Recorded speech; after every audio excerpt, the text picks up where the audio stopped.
Enjoy your gaming and save money. Under £200, this 27-inch Quad HD gaming monitor from AOC might be just what you're looking for. Its model number is Q27G4XF and is part of AOC's gaming lineup, and later on in the video I'll explain the key differences among the models that are available in this lineup, as it can be a little bit confusing. We don't just have a standard IPS display, we have a fast IPS display, which is 27 inches or 68.5cm panel with white LED backlight and a 256 by 1440 resolution, and it is paired with a 180Hz refresh rate and 0.5 milliseconds response time measured in MPRT and 1 milliseconds grey to grey response time, but of course the MPRT is the higher level of measurement and is always the best option to look out for when choosing a monitor. So it has a rapid response time which reduces ghosting and motion blur and enhances the gaming experience when aiming for a kill shot or racing to get over that finish line first. With this monitor having a 180Hz refresh rate, it is actually 3 times more faster than standard models. With lower frame rates can cause enemies to appear to jump around the screen, making it harder and making them more difficult targets to actually hit. However, with a 180Hz frame rate restores lost frames, allowing for a smoother enemy movement and an easier targeting option, especially for me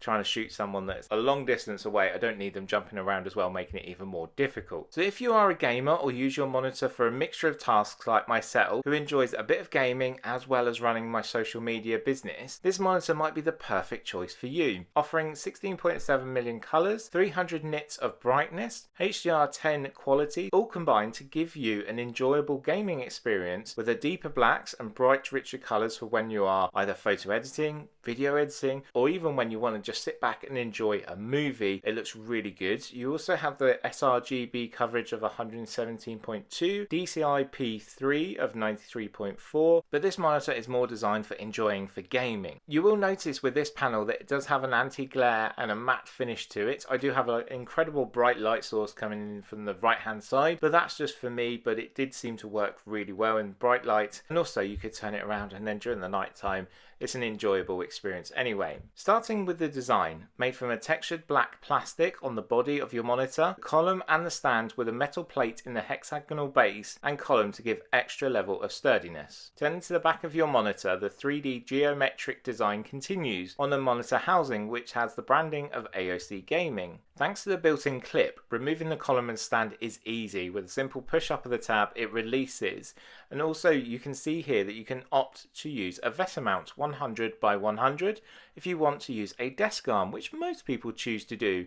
That'll give you more space on your desk. Whilst we're here, let's check out the ports that we have available on this monitor. So you have one HDMI 2.0 and also you have a DisplayPort 1.4 plus the option of a 3.5mm headphone jack, which is headphone out, as there are no options of speakers with this monitor, so you can choose to either use the HDMI and connect speakers or a soundbar, or you could actually use headphones, which most people do via Bluetooth, or you could use the headphone out ports there. One point here I want to just mention from the AOC's website and with this new monitor is the new exciting esports stand. It provides the perfect space for a keyboard, as it is ideally allowed to line up and hold a keyboard in there and tuck it away, or you could put other peripherals under there, or like myself, use a wireless charger neatly under there to charge your device. Plus the column comes with a built-in cable management to keep everything nice and tidy and organized. Try my best to always try and keep it organized, but it never seems that way. When reviewing monitors, one of the key features that I look for is flexibility, and that comes in the form of ergonomic design. That allows you to tilt your monitor -3 degrees or +21 degrees. You have a height adjustment of 130 mils, a swivel adjustment of 28 degrees one way, 28 degrees the other way, so left or right. Then also you have the favorite option of pivot. Friends reference there of pivot round the corner, but you've got a pivot of 90 degrees from each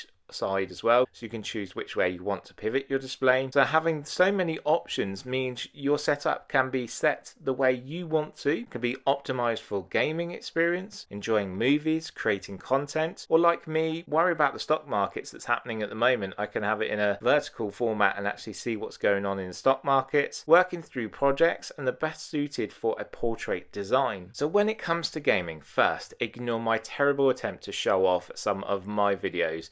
I think I'm starting my own gaming channel as a blind man plays, so let me know what game I should try first. I think I'll be quite successful at making people laugh at just how terrible my gaming experience is. With this monitor you can connect via HDMI or DisplayPort. For PC gaming it's always best to use the DisplayPort connection to achieve a resolution of 2560 by 1440 at 180Hz. The added capability of adaptive sync technology aligns your monitor's vertical refresh rates with the frame rate provided by your GPU, resulting in a smoother gameplay and enhancing your casual gaming experience by eliminating stuttering, tearing and judder. This feature also enhances viewing enjoyment when watching videos and other visual medias. Additionally, a various refresh rate works in conjunction with your PC graphic card to provide the best gaming experience. Alternatively, you could opt for the HDMI connection with a resolution of 2560 by 1440 at 144Hz, a slight difference there compared to the display ports. If you're like me and prefer gaming with a console, I have tried testing this both with the PS5 and the Xbox Series X via the HDMI connection, and that gives us the best resolution on the PS5 of 2560 by 1440 at 120Hz, Xbox X and S capacity at 2560 at 1440 at 120Hz. Using the industry standard 16:9 aspect ratio along with the three-sided frameless design means that your content will be pushed to the edge of your monitor. With these thin bezels on the top, left and right helps your content reach the furthest edges of those corners. Yes, you can still see a little bit, but these bezels are getting smaller and smaller. It's great for me to create content with distraction-free experience, and an IPS panel allows you to share what you're viewing with other friends and family nearby, so if they come over to see what you're doing, because with an IPS display you get 178 degrees by 178 degrees across your horizontal axis. Under the bottom bezel on the right hand side you'll find 5 buttons to control your on-screen display. From an accessibility point of view, these can be a little bit awkward to use. This is why I always prefer to use a joystick control option when available on monitors. There are little pictograms on the front bezel to identify the functions of each button. They're also combined with a white LED indicator to know when your monitor is asleep or awake. One thing to note with this monitor, you get AOC's G menu, a tool that allows you to install it on your PC, so that is a download which I'll link in the video description. Completely customized and maximize your convenience in the menu setup, so make sure to go and download that, and I will leave a link in the video description. You also have a selection of gaming styles like shooters, action, esports, RTS and FPS, esports, beat 'em up and racing. You also have gaming modes, which is RTS, FPS, racing, gamer 1, gaming 2 and off. So from my unboxing video of this monitor, we had some comments and I want to discuss those now, and I want to give some answers to the questions that were asked. So one of the main ones being around gaming. So with the PS5 and Xbox, you will connect through HDMI, even the new Nintendo Switch if you choose to do so. And it offers 4K option via HDMI and 120Hz refresh rate, with no ghosting that I have seen whilst playing. Another question was around variable refresh rate. Sadly, this wasn't available on the PS5 and I couldn't get this action to work. I tried so many different options in the menu system of my monitor and the PS5, but not available right here, right now. Also, someone asked, was I bothered by the lack of speakers? I think like most users will opt to use a headphone either by the 3.5mm headphone jack or the Bluetooth gaming headsets that you can get. I'm not really fussed by the lack of speakers. The built-in speakers that you do see in monitors are quite trapped, backward firing and actually can be a little bit muffled. So most users will opt to use 3.5mm headphone jack when available, or Bluetooth connection via their console or PC. So another comment was around the viewing angle. As I've mentioned, you have a 178 degree by 178 degree viewing angle across the horizontal axis. An IPS panel which is designed to give the best viewing option is available here, and remember it's a fast IPS panel, so better than the standard one that's available. Then finally, my largest amount of comments was regarding the differences between this monitor, the AOC Q27G4X and the AOC Q27G4F. So let's start with what they all have. So they all have a 27-inch IPS display with the same Quad HD resolution, 180Hz refresh rate, 0.5 milliseconds MPRT and 1 millisecond grey to grey response time. One of the major differences I can see with these monitors is the Q27G4X has HDR 400 and over 1 billion colours, compared to this monitor having HDR 10 and the Q27G4F with no HDR that I have noticed, and only 16 million colours, same as this monitor.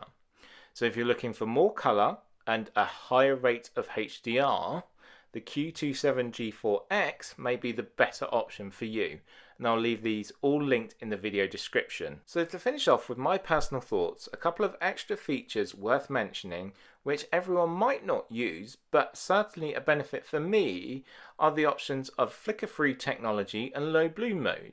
So the low blue mode removes the harsh blue light emitted from our displays, which can cause eye fatigue and tiredness and even make it difficult to get to sleep at night. When turned on, it gives your monitor display a subtle hue and dimming effect, making it easier to read lengthy emails or create scripts late at night like this one without worrying about your eyesight, which is so important, especially to me being vision impaired. One of the key pluses I like with this monitor is the design, but I would prefer a tripod stand to have the open area to rest, say, a keyboard or other devices I'm reviewing. One of the big pluses that I really like is having the cable management. It means that I have a tidy desk, and that's really important to me as much as possible. So when testing this monitor, which I've had for a little while, I had an issue with ghosting while playing Assassin's Creed Mirage. I did try this on another monitor and had the same issue. Then I found out later it actually needed an update, so it was more the game over the monitor, but I thought it was worth mentioning it here. And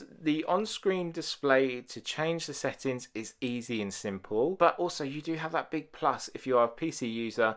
The G menu can be optimized and customized, rapid changes while used in a PC, so that's really helpful, and again I'll leave that in the video description. I have had a really positive experience with this monitor, both from a gamer's point of view and from a view from someone that uses a monitor both for a 9-to-5 work and also a social media business to create content via iMovie, Final Cut Pro, or when I'm creating thumbnails in Canva or Lightroom. It's worked well for me and I haven't been let down or disappointed. There's no speakers, but I'm not really bothered by that. I'm either happy to connect a speaker if I wish to, or I can use my AirPods, or I can use the 3.5mm headphone jack if I want to. So great news, this monitor is available now and comes in under £200 as I mentioned, so it only costs £179 from Amazon UK, which I'll link in the video description. There will also be a link to AOC to learn more. If you have any questions, make sure to leave a comment below. I can see that 90% of you viewers haven't subscribed yet, so please make sure to subscribe today. Tap the notification bell to be notified when I share new videos every Thursday moving forward. Thanks for watching and check out my latest videos here.